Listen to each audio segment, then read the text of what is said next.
Espero que vocês estejam se muito bem, tenham passado um final de semana maravilhoso, beleza? Vamos começar a nossa semana com a aula de língua portuguesa. Peguem aí para a tia Angélica a gramática de vocês. Nós vamos começar hoje com a nossa gramática. Hoje vocês terão atividade na gramática, no livro de português e também no caderno do escritor. Beleza, turminha? Deixem tudo organizadinho aí em cima da mesa de vocês para vocês poderem acompanhar a nossa aula, tá certo?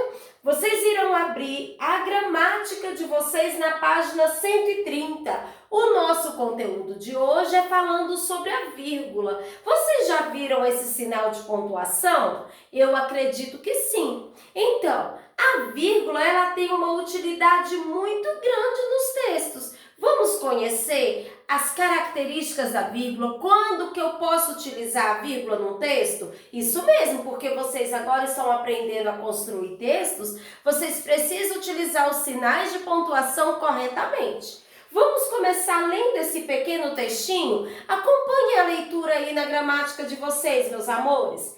Passeio no bosque. Ontem fui passear no bosque. Vi muitas árvores, flores, borboletas, pássaros. Era uma festa de cores, sons e perfumes. Foi um lindo passeio. Quem não gosta de passear num bosque assim?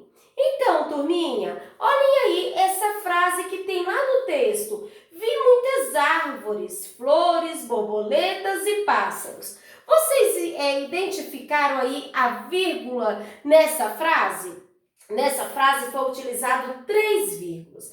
Vamos ver quais são as utilidades da vírgula no texto? Quando que nós vamos utilizar a vírgula? Olha só, meus amores.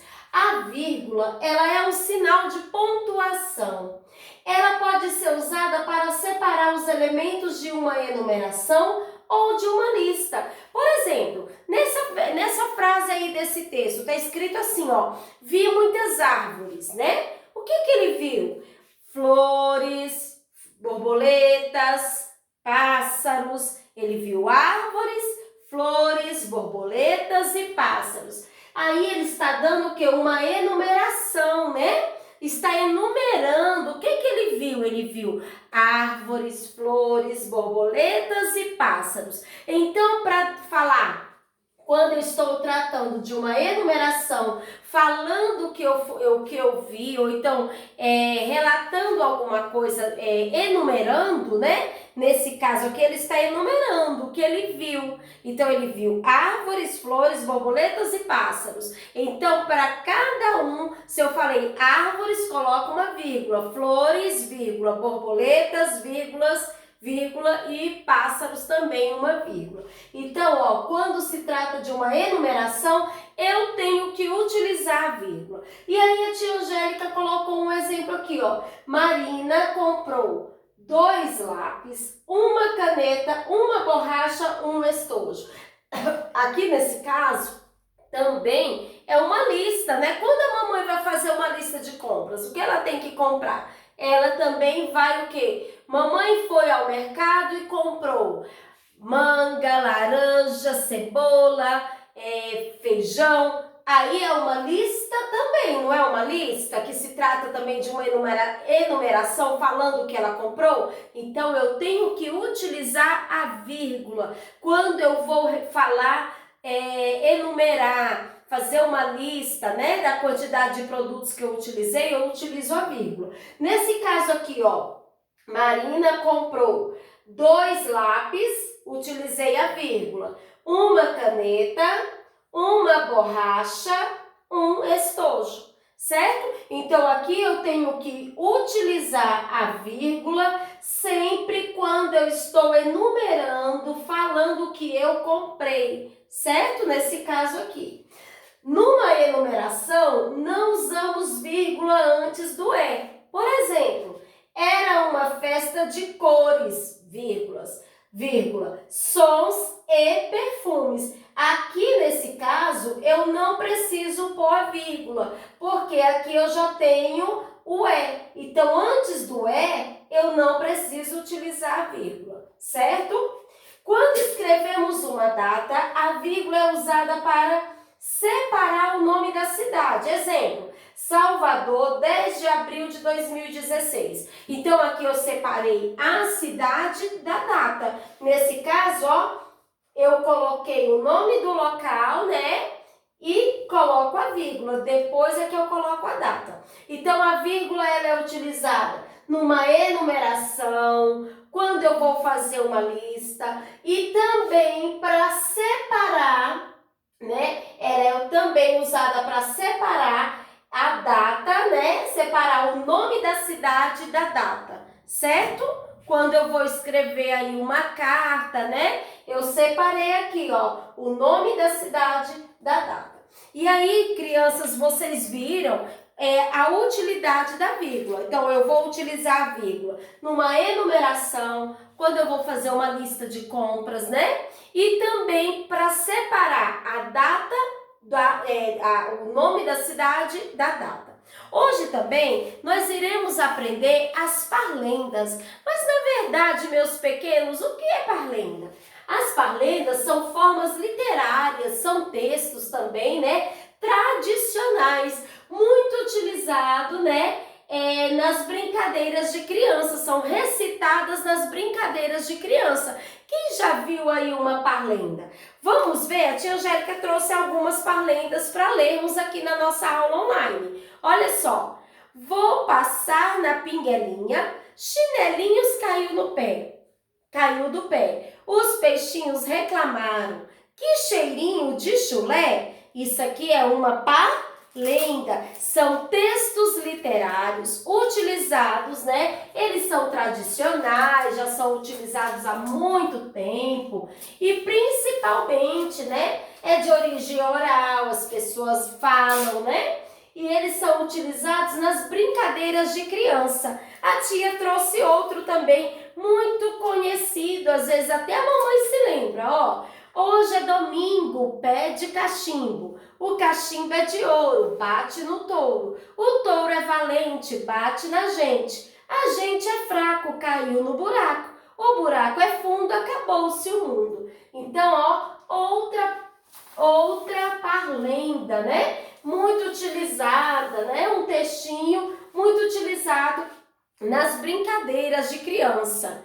Quem cochicha, o rabo espicha, come pão com lagartixa. Quem já brincou falando esse versinho, essa parlenda? Tenho certeza que muitas vezes você vê lá o coleguinha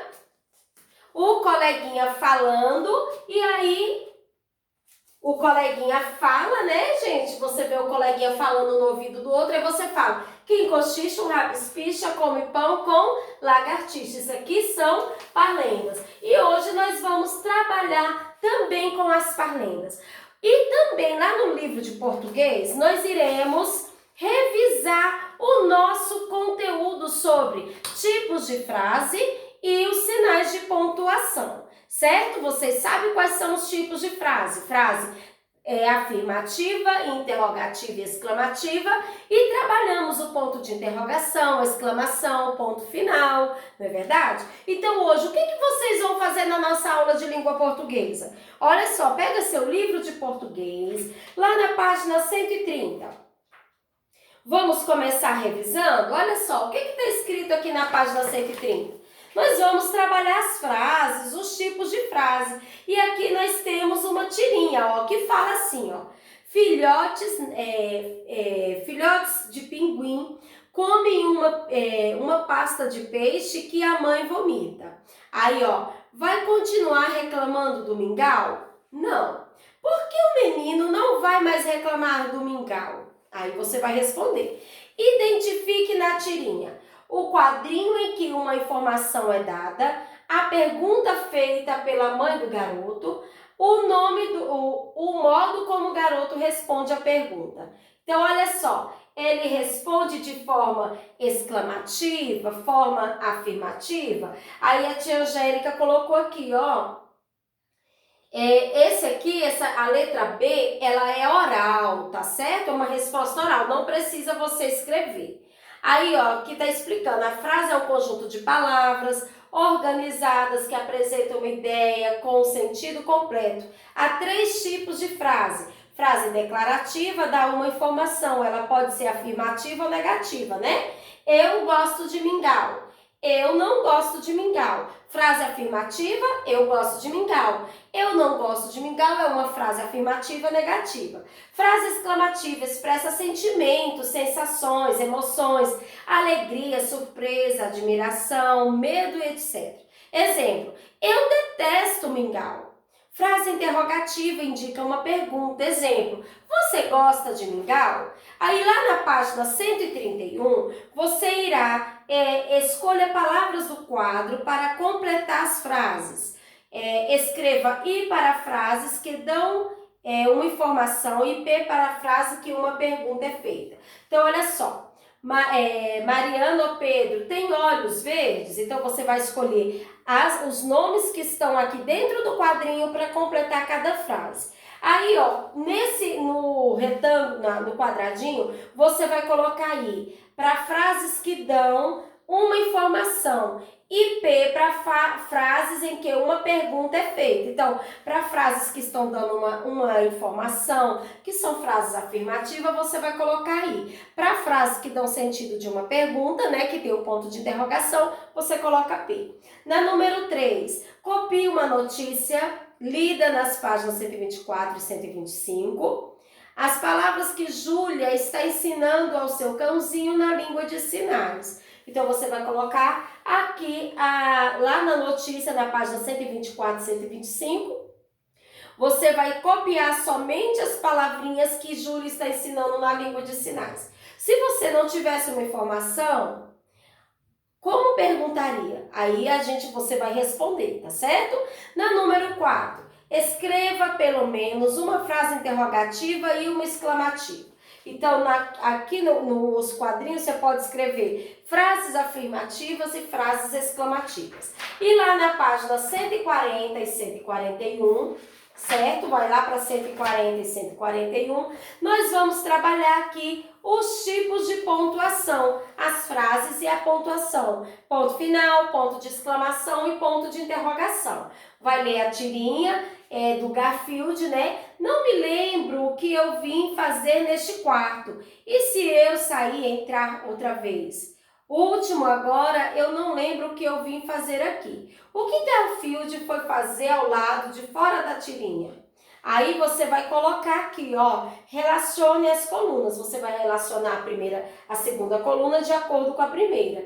E aí na letra C, circule o sinal de pontuação usado no final de cada frase do primeiro, segundo e terceiro quadrinho.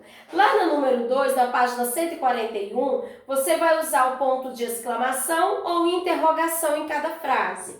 Na número 3, observe as expressões faciais do menino. Escreva o que você acha que ele está pensando em cada situação. Aí você vai escrever diferentes tipos de frase utilizando os sinais de pontuação. Na número 4, escreva uma frase sobre cada ilustração. Pontue de acordo com a intenção indicada. Expressa admiração. Qual é o sinal de pontuação que expressa admiração? Ponto de exclamação. Então, você vai escrever aqui a frase usando o ponto de exclamação. Você vai fazer uma pergunta, então vai escrever utilizando o ponto de interrogação. Faça tudo com muita atenção, tá bom, turminha? Lá no nosso caderno do escritor, vocês irão ler, lá na página 16, a nossa parlenda. Hoje a tia Angélica falou sobre as parlendas. Falei para vocês que são tipos de gêneros, é um gênero textual, recitar muito tradicional, né? Que as pessoas falam de forma oral, né? E elas são recitadas em brincadeiras de criança. Vocês irão ler a página 16, vão responder a 17 até a 19. Na nossa aula online, nós iremos trabalhar com o nosso caderno do escritor. Tá certo, turminha? E na aula e na gramática, vocês vão fixar o conteúdo sobre vírgula, fazendo as atividades da página 131 até a página 134. Então, hoje vocês têm atividades do livro de português, da gramática e do caderno de do escritor que vocês irão fazer comigo na nossa aula online, tá certo? Um beijo, até logo mais na nossa aula online. Até a próxima, beijo!